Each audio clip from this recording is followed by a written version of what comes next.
Ótima tarde para você. Está no ar o Boletim Legislativo desta sexta-feira, dia 6 de junho de 2025. Chegou a hora de ficar bem informado. Vamos mostrar como foi a 32ª sessão do ano. Os vereadores trataram de temas de interesse público.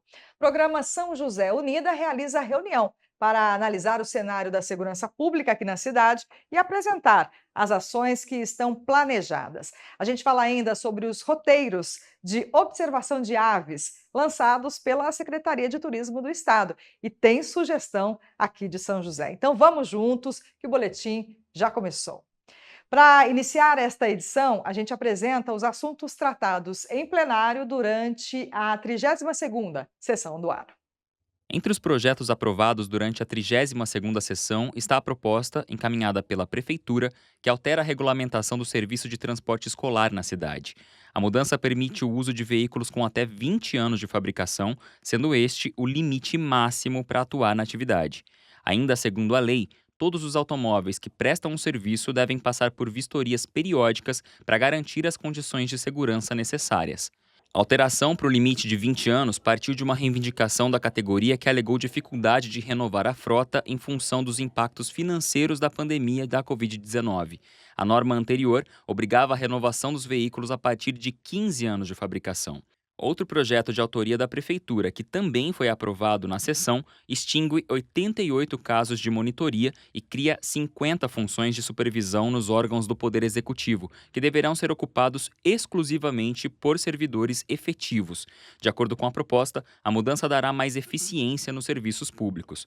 Os parlamentares também votaram favoráveis ao projeto do vereador Sérgio Camargo, que autoriza a criação de um memorial em cemitérios públicos para sepultamento digno de fetos e natimortos. Na sessão, ainda foi aprovado o projeto dos vereadores Renato Santiago e Fabião Zagueiro, que dá o nome de Alberto Marçom à Semana Municipal do Basquete.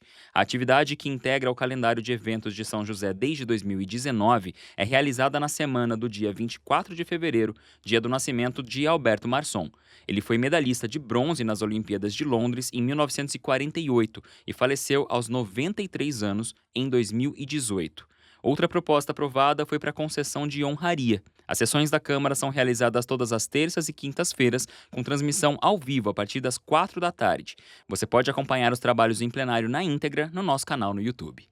E um dos nomes mais importantes da literatura nacional nasceu aqui em São José dos Campos e, claro, é motivo de orgulho para a cidade. Cassiano Ricardo foi um defensor das artes e é lembrado pela contribuição para o avanço da cultura joseense. Agora, a lei aprovada aqui pela Câmara declara Cassiano Ricardo como patrono da educação de São José. Essa é uma das salas de aula da Escola Municipal Cassiano Ricardo.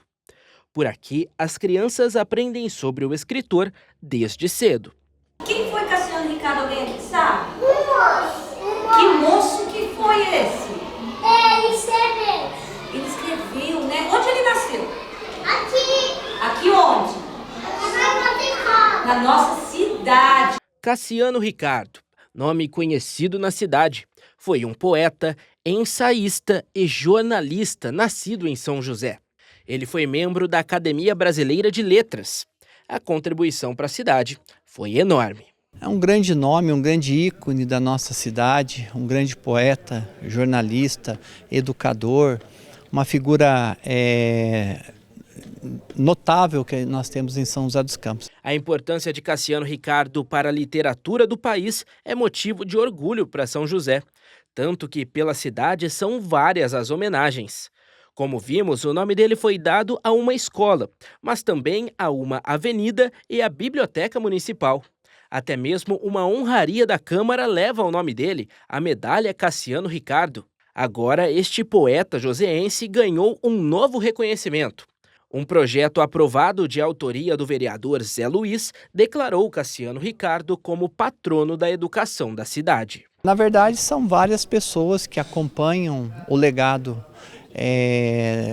aqui na nossa cidade, tanto da educação quanto também é de Cassiano Ricardo, e falaram, por que não se ter um patrono da educação através de um projeto de lei, para que cada escola possa entender melhor quem foi esse grande joseense. Cada vez mais perpetuar o seu nome, saber o que ele fez, quais foram as grandes obras, qual que era o intuito, o espírito que ele tinha também diante da educação e levar isso para os dias de hoje.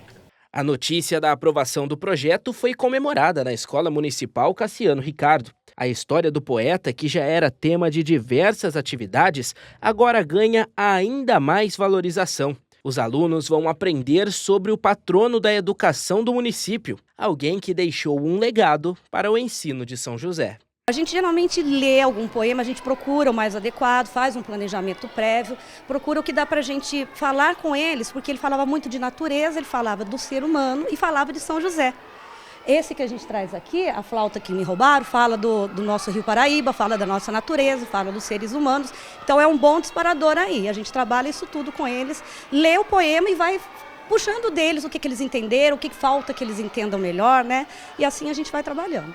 Para a secretária de Educação e Cidadania da cidade, a existência de um patrono para a educação significa uma direção que os professores e educadores devem seguir. É conhecer mesmo o que houve um joseense e que isso se perpetue, né? Mostrar as obras, estudar as obras e como aqui, né, foi adaptado para a primeira infância, né? E que também isso vai acontecer aí no ensino fundamental e que a gente também tem a Fundação Cultural nossa que leva também o nome do Cassiano. Então, em várias esferas que a gente sabe que ele não foi só poeta, mas sim um artista, né? A gente poder conhecer todas as faces do Cassiano e que ele fique aí registrado no nosso município. A propagação do legado de Cassiano Ricardo, sobretudo para as gerações atuais e futuras, é uma forma de valorizar esse grande nome da cultura joseense. Então, o que nós queremos? Pegar toda essa notoriedade que ele tem, todo esse vasto conhecimento que ele deixou enquanto esteve vivo, todas as suas publicações e aliar a educação, a boa educação que nós temos hoje. É reconhecer alguém que escreveu sobre São José, escreveu sobre o país e que nasceu aqui na nossa cidade. E durante a reunião do programa São José Unida, as forças de segurança que atuam aqui na cidade discutiram o cenário atual do município e apresentaram estratégias e ações que estão planejadas para a redução dos índices criminais. Em nova reunião, autoridades apresentaram um balanço das ações do programa São José Unida e o resultado de operações com foco na queda da criminalidade. Além do prefeito Anderson Farias, do vice-prefeito Coronel Wilker e do secretário de Proteção ao Cidadão Rafael Silva, o encontro contou com a presença de representantes das polícias civil, militar e federal, do Corpo de Bombeiros e da Guarda Municipal.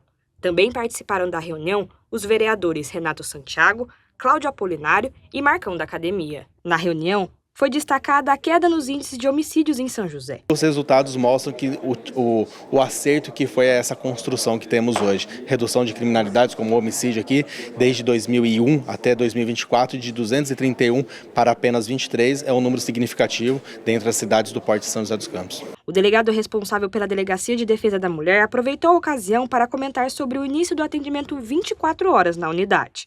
Também foi apresentado o programa Muralha Paulista, que prevê ampliar a atuação das forças de segurança a partir de um cinturão eletrônico formado por câmeras de vigilância integradas com todas as cidades da região. São 7 novas câmeras que vêm do Estado para que nós possamos aqui integrá-las junto ao nosso sistema, que também terá uma nova licitação de 500 novas câmeras que vão fazer parte agora aqui da nossa cidade, totalizando em 1.691 câmeras. Muito importante a integração com o Estado e a funcionalidade para tentar reduzir cada vez mais os crimes aqui também. Essa é a 28ª reunião do programa São José Unida, a segunda nesse ano, onde as forças de segurança se reúnem a cada 3 meses para discutir políticas de segurança da nossa cidade.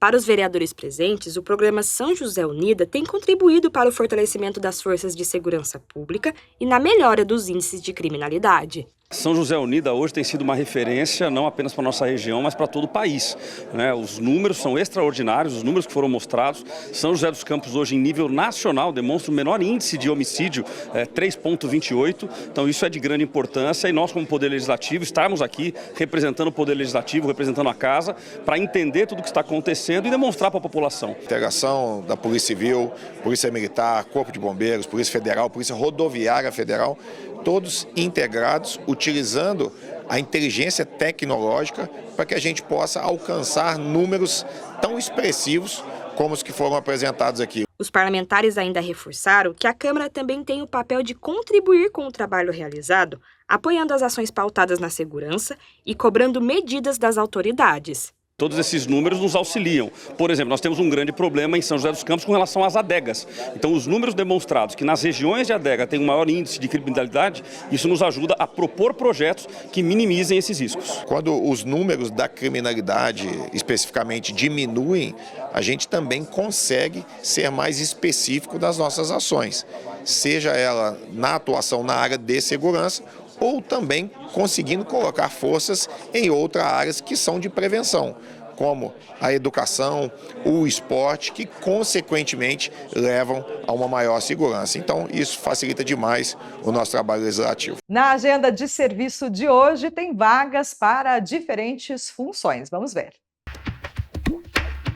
O PAT, Posto de Atendimento ao Trabalhador de São José dos Campos, tem oportunidade de emprego para acabador de mármore e granito, ajudante de cozinha, ajudante de obras, ajudante de pizzaiolo, ajudante de serralheiro, atendente balconista, atendente de lanchonete, atendente de lojas e mercados, auxiliar administrativo, auxiliar contábil, auxiliar de confeiteiro, auxiliar de cozinha, auxiliar de estoque, auxiliar de limpeza, auxiliar de linha de produção, auxiliar de padeiro, auxiliar de planejamento, auxiliar de serviços gerais, auxiliar em saúde bucal, auxiliar nos serviços de alimentação, auxiliar técnico de manipulação em laboratório de farmácia, azulejista, balconista, barbeiro, corretor de imóveis, costureira em geral, cozinheiro geral, eletricista de instalações, eletricista montador, eletromecânico de manutenção de elevadores, empregado doméstico nos serviços gerais, encanador,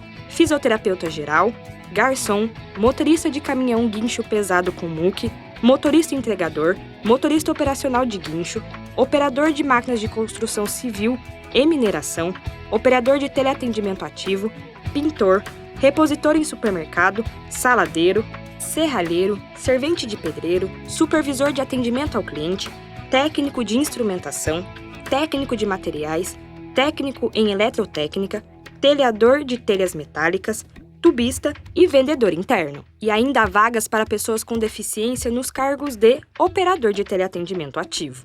Para se candidatar, é fácil. É só comparecer ao PAT levando RG, CPF, carteira de trabalho e o cartão cidadão. O PAT fica na Praça Afonso Pena, número 175, no centro. E claro, hoje, sexta-feira, dia de agenda cultural. Vamos saber quais são as atrações que vão agitar a cidade.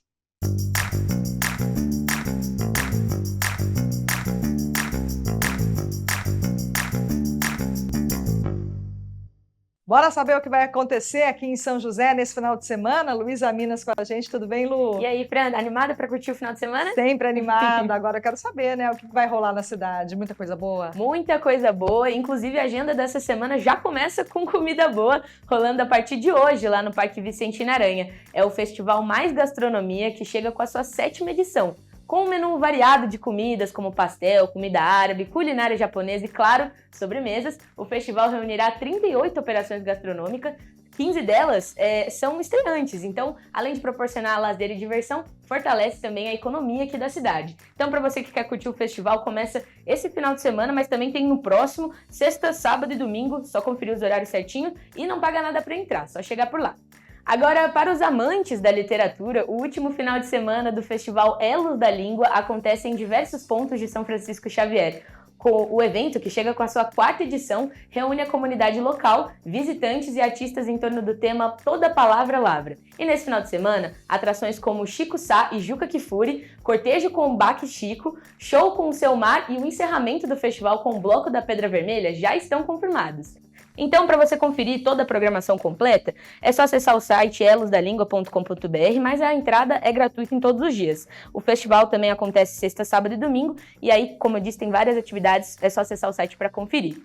Ainda hoje, sexta-feira, também rola muita música lá na área de convivência do Sesc, com a dupla André Moraes e Jackson Ricarte. Com o show Tião a Gonzagão, do pagode ao baião, os violeiros unem suas raízes com duetos de vozes de viola que celebram a riqueza dos sertões brasileiros, além de homenagear grandes clássicos de Tião Gonzaga e Luiz Gonzaga. Então o show começa às 7h30 da noite e a entrada também é gratuita.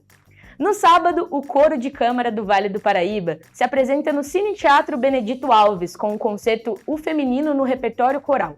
Composto por 11 músicos de 4 cidades do Vale do Paraíba, o Coro de Câmara integra cantores com formação lírica, instrumentistas e regentes corais. O Feminino no Repertório Coral apresenta uma performance comentada de peças majoritariamente a capela, celebrando a presença e a contribuição das mulheres na música vocal de câmara. Então, o espetáculo começa às 8h da noite e também a entrada é gratuita. E para finalizar nossa agenda com chave de ouro, tem programação teatral. A peça Quem é a Fofinha é uma comédia romântica protagonizada por Beth Rizzo e André Matos. A drama conta a história de Madalena, uma mulher fora dos padrões estéticos que, para superar um antigo trauma, ela participa de uma terapia em grupo. E lá, bom, aí já é muito spoiler, então eu convido vocês a irem assistir e descobrir o final dessa história. Então, o espetáculo começa às 8h da noite e os ingressos podem ser adquiridos no site do próprio teatro ou também na bilheteria. Muita coisa boa, né, Fran? Muita coisa legal, viu, Lu? Dá até dúvida, né? A gente não sabe o que fazer, mas dá para colocar um pouquinho de comida boa, um pouquinho de teatro, um pouquinho de música, que cabe tudo no nosso final de semana, né? Isso mesmo, espero que todo mundo curta aí. É isso aí, Lu. Ótimo final de semana para você. Para você também. Tchau, tchau. E olha, a gente traz agora uma dica super bacana, porque a Secretaria de Turismo aqui do estado de São Paulo lançou roteiros de observação de aves. Muito legal, né? E sabe que tem sugestão aqui de São José? Há mais de 50 anos, Wilson põe em prática o hobby predileto, avistar aves. Para ele, não tem remédio melhor para a saúde mental. Não tem nada igual. Você, às vezes, não tem pássaros, só tem a trilha em si, mas você espera ver um pássaro. E quando você vê um pássaro, que seja 1, 2, meia dúzia, que bom, sabe? É muito bom. Então, para a saúde mental, não tem remédio melhor. Essa prática é chamada de birdwatching, que consiste em observar aves em seu habitat natural, com ou sem binóculos. Uma atividade que vem sendo incentivada, viu? Tanto é que, recentemente, a Secretaria de Turismo e Viagens do Estado de São Paulo publicou um guia eletrônico com sugestões de atividades e destinos para a observação de aves em todo o território paulista.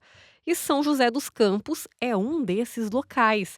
A cidade tem 327 espécies catalogadas. Entre os destaques estão o bicudinho do brejo paulista, tucano de bico verde e sairá lagarta. Para quem gosta de avistar aves, gente, não precisa ir para muito longe não, viu? Aqui no Vicentina, 2 vezes por mês tem um encontro para observar pássaros. E é bem democrático, pode vir criança, quem quiser. A única questão é que na natureza a gente não consegue marcar horário, né? Portanto, tem de vir com o olhar atento, ter um cadinho de paciência e apreciar o ambiente. Este projeto está na ativa há 11 anos e o idealizador, o Wagner, contou pra gente que, apesar de o parque estar numa área urbana, a diversidade por aqui é grande. São mais de 100 espécies. De espécies mais comuns, que eu acho que as pessoas veem no dia a dia, por exemplo, aqui nós temos uma espécie que é bem comum, que a gente, tipo essa aqui que estava vocalizando aqui atrás, né, que é o sabiá-barranco. É uma espécie bem comum aqui no parque, talvez a mais comum aqui no parque. Porém, tem aquelas que são mais difíceis de se ver, que ficam mais camufladas dentro da floresta que tem aqui. Por exemplo, o pica-pau de cabeça amarela, né, que a gente estava ouvindo tamborilando aqui atrás, né? É uma espécie que não é tão fácil de ver porque você tem que prestar muito atenção na vegetação para ver ela. E tivemos sorte, hein?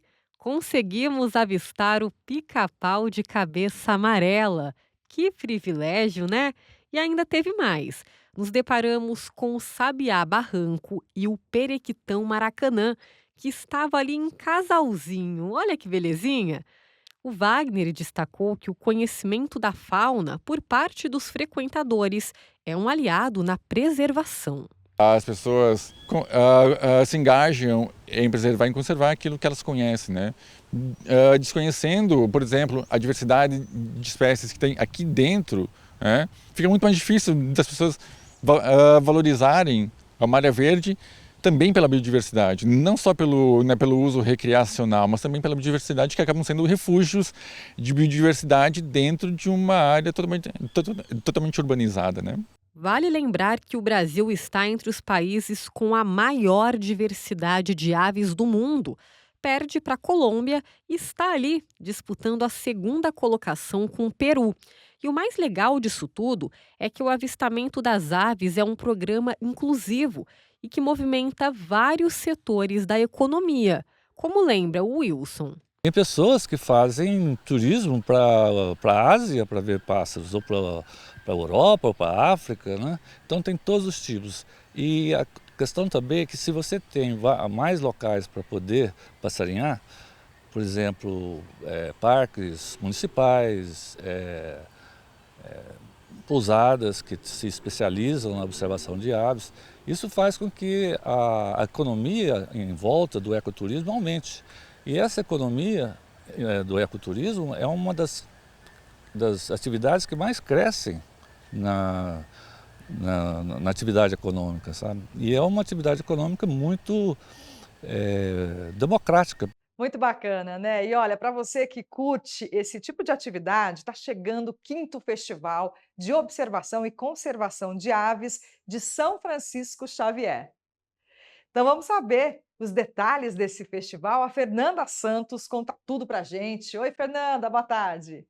E olha só, para ampliar aí as opções turísticas de São Francisco Xavier, está acontecendo agora, em julho, viu? O 5º Festival de Observação e Conservação de Aves, o Avoando. E quem vai contar todas essas informações sobre esse festival é a diretora de turismo, Aline Arantes. Aline, conta pra gente o que vai ter nesse festival e quando vai ser, por favor. É com muita alegria que nós anunciamos aí o lançamento da nossa 5ª edição do Festival Avoando São Francisco Xavier, fomentando o turismo de baixo impacto, o turismo de preservação à nossa natureza. E trouxemos aí para o nosso 5º festival uma programação bem eclética.